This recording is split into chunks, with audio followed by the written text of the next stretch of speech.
Jeg har en ekstra video, men det er bare stabling af kugler, hvor jeg gerne vil fortælle jer, hvor høj kan jeres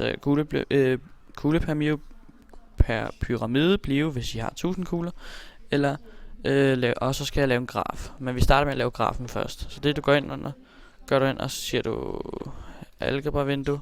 Jeg har lavet den en gang før, så I får lige at kigge hurtigt. Altså her, så stiger den hele tiden. Det her kører den fra 1 til 3. Der er 3 imellem her, 1 og 4. Og så stiger den med 6 her. Så her stiger den med 10, undskyld. Og så her stiger den med 15. Og her stiger den med 21. Her stiger den med... Ja, så stiger den med det der. Det kan jeg sgu... Jo, den stiger med 36. Så stiger den med, 45. Og til sidst, så stiger den med 55. Men så tager jeg og overstreger alt det her. Og så siger jeg 2 variabel igen. Finder vi den, der er tættest på? Nej, den er så tæt på, men... Ja, den er tættere. Så tager jeg kopier til grafik. Godt nok. Så lukker vi den her ned. Zoomer vi ud. Og vi skal jo have... Så har vi lavet grafen, det er den første.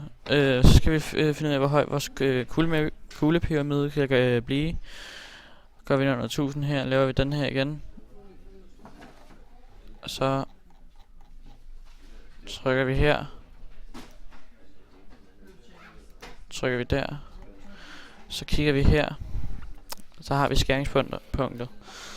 Og og så sætter vi så også en streg her. Men vi zoomer lige ind, så vi kan gøre det helt tæt på.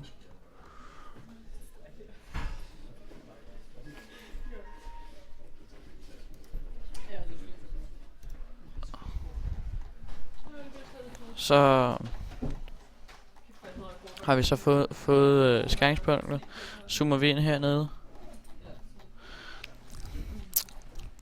Finder ud af, hvor mange lag vi kan få. Der kommer så til at stå 19,19 cirka. Men vi kan ikke runde op til 20, fordi det har vi ikke nok kugler til, så derfor bliver vi nødt til at runde ned til bare 19. Så det er alt, hvad jeg havde for nu. Tak for i dag, og se vores nye videoer, vi lægger ind.